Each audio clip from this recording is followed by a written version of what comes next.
It is an interim budget, but it's a budget that comes just a couple of months before the big general elections of India. What are the big takeaways from Budget 2019?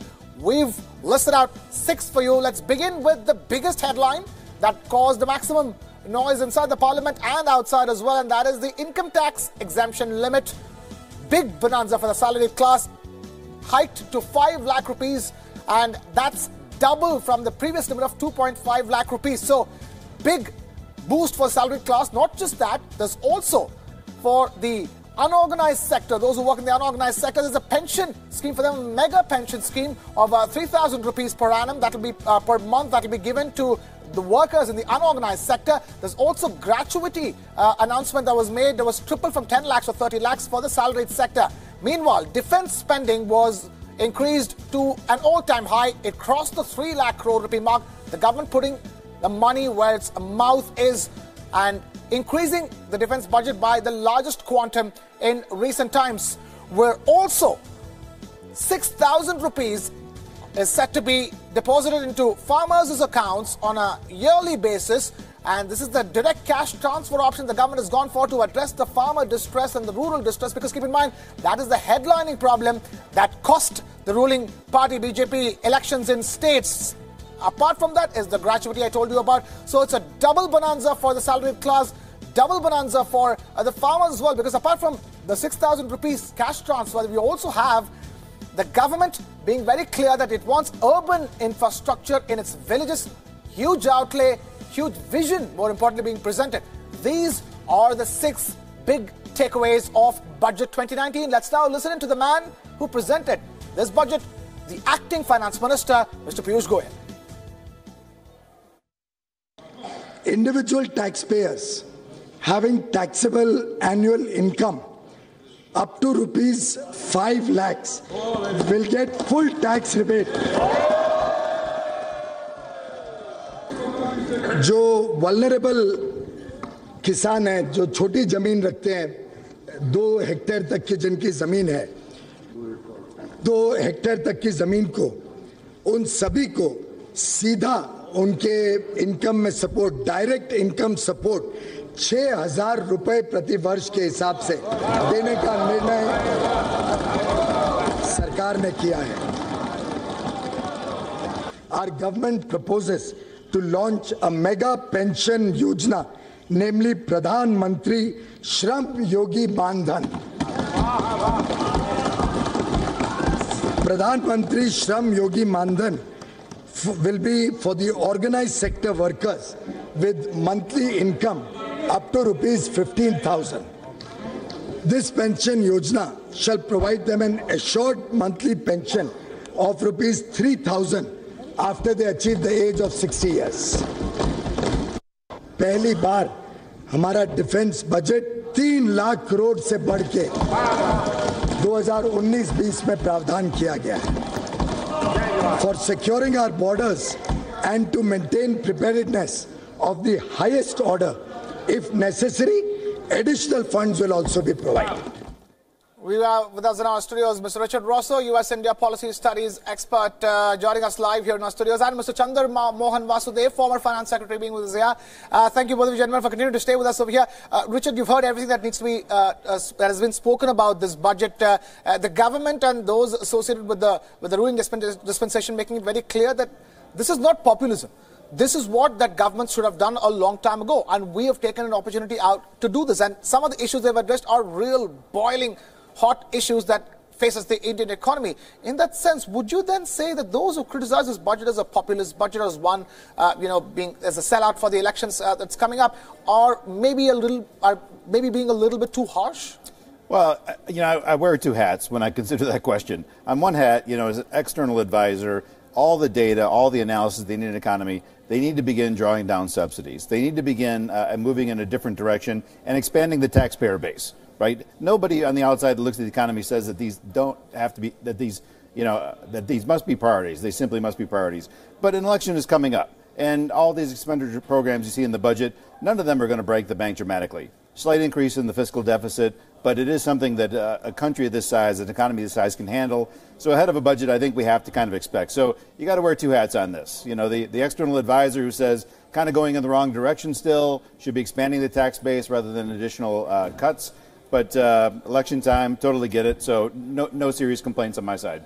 No serious complaints. We also have Mr. Andrew K.P. Leung, Honorary President, China-Hong Kong Economic and Trading International Association, joining us live from Hong Kong. Mr. Leung, so we have Richard Ross over here who tells us that, it's not necessarily a populist budget, not really the most worrisome when it comes to the measures taken. But the government is saying that this is a budget which is doing things which previous government should have done, be it in terms of addressing farmer distress or in terms of addressing the distress of the middle class of the country. So in that sense, those who are praising this budget say that it's not necessarily populist, as it's been called by the critics. Well, of course, the promise is to share the economic growth with a larger sector of the community. But the big question is that whether all these cash handouts and all these largesse are going to translate into increased productivity, because increased productivity depends on, in no small measure, to greater access to education.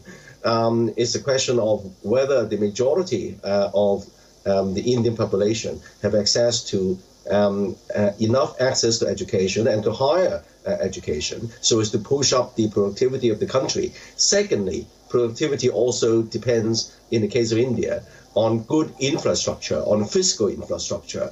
I mean, it takes weeks and if not months to transport goods from one side of the country to another and to enable the farmers to carry the goods to the cities. So I think that the infrastructure is still lacking. Of course, that there is a great deal of money now being put into building more highways and railways and so on and so forth. But because of the politics, the local politics, all this is taking ages to happen. So I think that the question is, yes, the government is fulfilling its promise to share the fruits of economic growth. But the question is what impact it would have on the long-term productivity of a big country like India.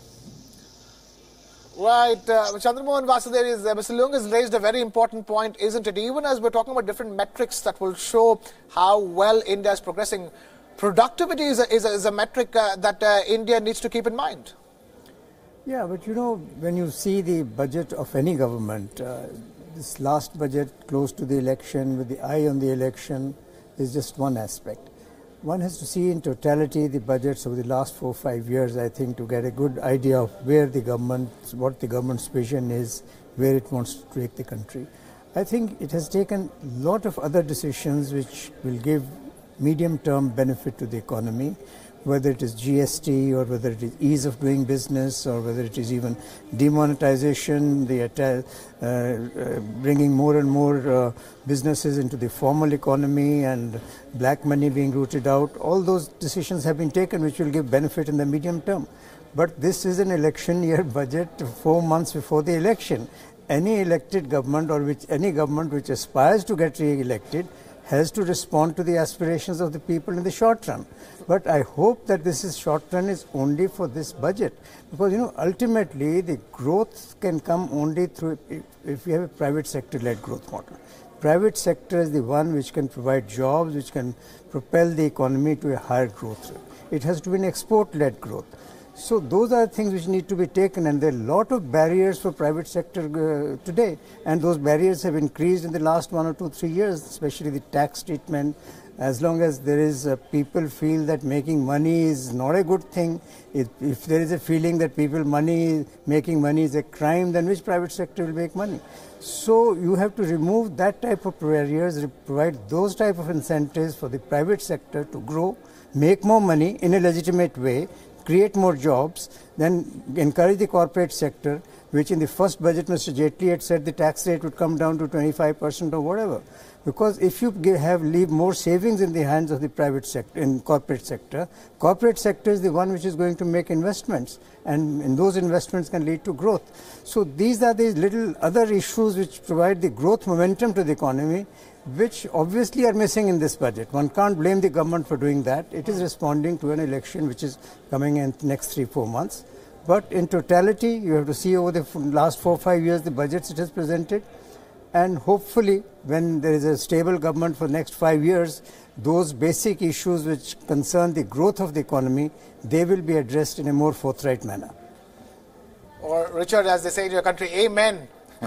Fingers crossed that happens. And the annual budget is a financial decision by the government, essentially. But the fact that this budget was presented months ahead of the general elections is not lost on anyone clearly. This year's budget was clearly a populist budget because there are facts to prove that. Finance Minister Piyush Goyal announced some big sops today, like the mega pension scheme for the unorganized sector, 3,000 rupees monthly pension for workers in the unorganized sector above the ages of 60. That a move that would impact 42 crore Indians. Next up is the direct income scheme for small and marginalized farmers. The government announced direct cash transfer of 6,000 rupees every year for small farmers who own not more than 2 hectares of land. Now that move would impact 12 crore Indians. Then comes a relief for the salaried middle class. The income tax slab has been revised. All those with an annual income of less than 5 lakh rupees will have to pay 0 tax. That would impact roughly 3 crore Indians. Now, this budget has put together 57 crore Indians. The country has roughly 91 crore Indians as registered voters. And 57 is a big number. That's 60% almost of the total voter base that has been brought under the umbrella of this year's SOP. So it begs the question, is this a financial decision meant to deliver a political outcome? That question, a financial decision that is intended to have a political outcome, because that's what we keep on repeating. It's another way of saying the same thing, that they have taken financial decisions. So those who agree with this budget will talk about the economics behind it. It's not like there is no economic rationale behind some of the moves that are made. But in that sense, then, would you say this is a very smart budget, quote unquote smart, with a lot of chutzpah, if I may, a budget that comes 3 months before the elections, which will satisfy the electorate, but at the same time follow good economics? Well, there are worse decisions the government could have taken. You know, as we talked about before, giving direct cash transfers rather than farm loan waivers, you know, and the moral hazard as was discussed before. So there are worse decisions they could have taken to appeal to voters. It definitely was a budget for voters. You know, I think the Secretary had it right, which is you look at these things over multiple years. You know, when Modi first came in, that first year in office, a number of big economic reforms tied to the budget and not. Coal, oil and gas, things like that. Right. And then an expansion of social programs that, you know, they are subsidies like cooking gas cylinders and things, but they have a great inherent social good. You know, using cooking gas rather than burning dung in the house and things like that. But now here at the end, you know, you do see more blatant, like straight cash giveaways.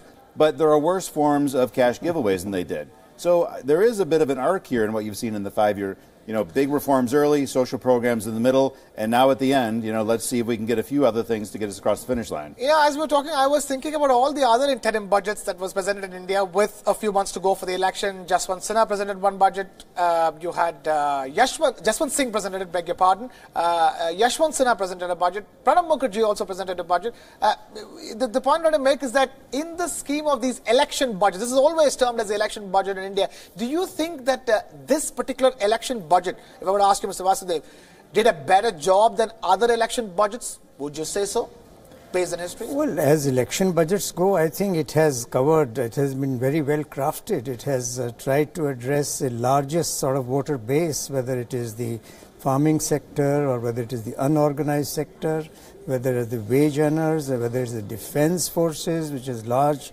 a number of people, retirees from the defense and all that. So it is very well crafted in a political sense, and so it is a good budget in that sense.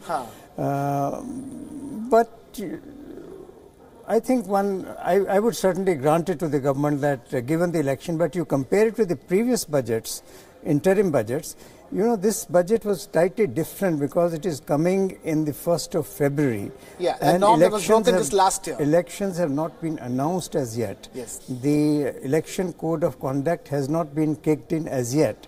some of the other budgets that you are mentioning about Mr. Jaswant Singh or Mr. Yashwant Sinha or Mr. Dr. Manmohan Singh and all that, they also did interim budgets. But those interim budgets came in the midst of the code of conduct when election dates had been announced. So here it is a budget which is coming on 1st of February. Elections will be announced maybe sometime in March. So there is no code of conduct problem for the government. And if it is trying to use the budget as a means for wooing the electorate, I think it is quite legitimate. And the wooing without causing too much harm to the economy. And wooing the electorate is a legitimate thing in a democracy. Yes. Otherwise, why you have democracies? Voters want to be wooed. But then governments do have the responsibility of not taking too many liberties and making... But as long as I said, as long as it is sort of a one-time election type of thing, it doesn't become a way of life for government that it is only going to collect taxes and give away taxes. That would be the worst thing. But if it is a one-time thing, but when you stabilize, when the next government comes, you start focusing on issues which will generate growth, provide more growth momentum. That is the way to go. But one can't quarrel in the short term, I suppose. All right.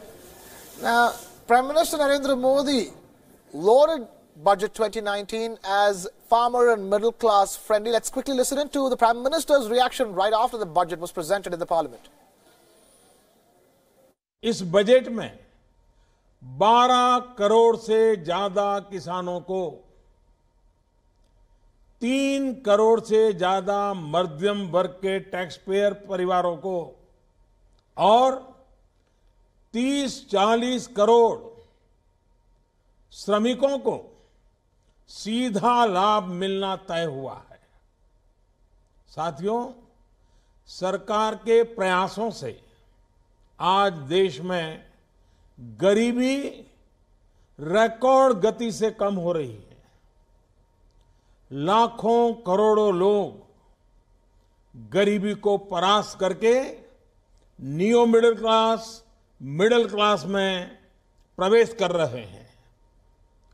देश का ये बहुत बड़ा वर्ग आज अपने सपने साकार करने में और साथ साथ देश के विकास को गति देने में जुटा हुआ है। Now, the interim budget presented by the stand-in Finance Minister Piyush Goyal has not impressed the opposition clearly. In a fierce takedown of the proposed annual income support of 6,000 rupees for small farmers, Congress Party President Rahul Gandhi described 17 rupees a day as an insult to the farmers. Taking to Twitter, Mr. Gandhi said, and I quote, "Dear, no more. 5 years of your incompetence and arrogance has destroyed the lives of our farmers. Giving them 17 rupees a day is an insult to everything they stand and work for," unquote. The Congress Party, along with other opposition parties, has also accused the government of presenting a full-fledged budget instead of an interim one. My one-line comment on the budget is that it was not a vote on account, but an account for votes. The interim finance minister tested our patience by the longest interim budget speech in recent memory. It was not an interim budget. It was a full-fledged budget accompanied by an election campaign speech. By doing so, the government has trampled on time-honored conventions. A government confident of returning to power would have respected the conventions. It is crystal clear that the government has no hope of returning to power and has therefore acted desperately and recklessly and in violation of the Constitution. We feel this budget is actually it's an expiry budget. Budget of desperation. Actually, this budget, what will be not implemented? Why this assumption? Because before election, what we see, actually, the new government, they decide the budget. They pass the new budget.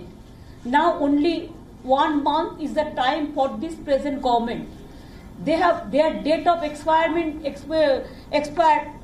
it is already expiry date will be over within 1 month. They have hardly 1 month in their time. So 1 month it is not possible to implement.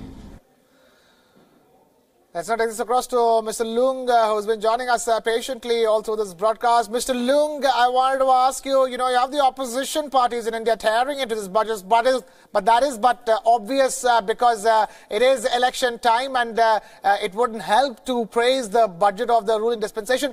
But having said that, you have this accusation that this was not meant to be a full budget. This was not a budget meant for big scheme announcements and etc., etc. So in the signs that the opposition is saying it's malified intent by the government before winning the elections to come out with a budget that really sets the plan for India for the next 10 years, assuming that they are going to come back to power. Well, I think that all agree that this is a vote buying a budget. That's not an election budget. But on the other hand, it depends on where the money is going, whether the money is going to push productivity. It seems that the money is just putting money in people's pockets. And where is the kind of productivity enhancement kind of mechanisms, for example, education, and also changing the economy more towards manufacturing? That's where the engine of generating jobs are. But it's easier said than done. You want more manufacturing jobs, you've got to provide the kind of support facilities. You've got to improve your infrastructure to make it more easier to do business operations and carry the goods around through the country. So I think that we're seeing an absence of that. Of course, there's an interim budget, but at least in an interim budget, the government should have pointed to the direction where the country would be going, particularly if they're running to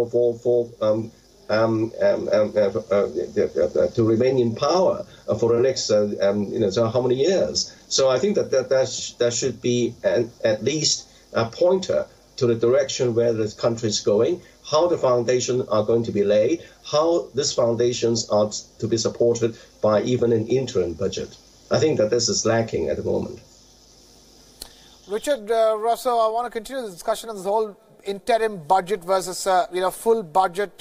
You heard out the chairman of Niti Aayog, Amitabh Kant, says a budget is a budget is a budget, which is sort of like that old adage, a rose is a rose is a rose, is what is being used to describe budgets. But we all know it's not every budget is the same budget, especially the interim budget is nothing like the full budget. But this time around, if last year the convention of presenting the budget to the 1st of February was changed, which was a practice changed after 8-9 decades. Now another convention has been broken, and that is that you can, with elections on the anvil, still present a full budget during an interim budget. Yeah, well, yeah, and I think that it's not necessarily, Modi is not the first person to break convention ahead of elections. I mean, 5 years ago, you remember, in the budget session, the interim budget itself before the last election may not have been as groundbreaking as this, but in the budget session, they decided to divide a state in half. That's kind of big news, too. That was only 5 years ago. And if I'm not mistaken, you're talking about the 2014 interim budget, which was presented by Mr. P. Chidambaram. He also announced a huge farm loan waiver in that budget, if I remember correctly, which was worth about, again, 60,000 crore rupees, if I'm not mistaken, for that point in time. So we've been seeing the Congress government budgets do the same thing in interim, so it's no surprise in that sense. But in the sense, despite that, this is still a surprise because you have the pension scheme, you have the farmer scheme, you have the hike in income tax, and then you have talking about huge infrastructure outlays. So in that sense, talk about taking creative liberties with the interim budget. Government seems to have taken all of it. Yeah, well, like I said, I mean, this is different. It is quantitatively different than interim budgets before. But I'm just saying, like, taking big politically driven steps right before elections is not new. Last time, instead of something dramatic in the budget akin to what we saw in this one, it was dividing a state in half. You look back in other times, there's been other things they did in the months leading up to an election there. So, is this different in terms of an interim budget? Yes. Is it different in terms of throwing a few big things out right before an election? It had been done under other means by previous governments. So, again, not terribly surprising that we saw it. The vehicle may be a little bit different. The concept about throwing a bit more before the election, that's been done in democracies around the world forever, of course.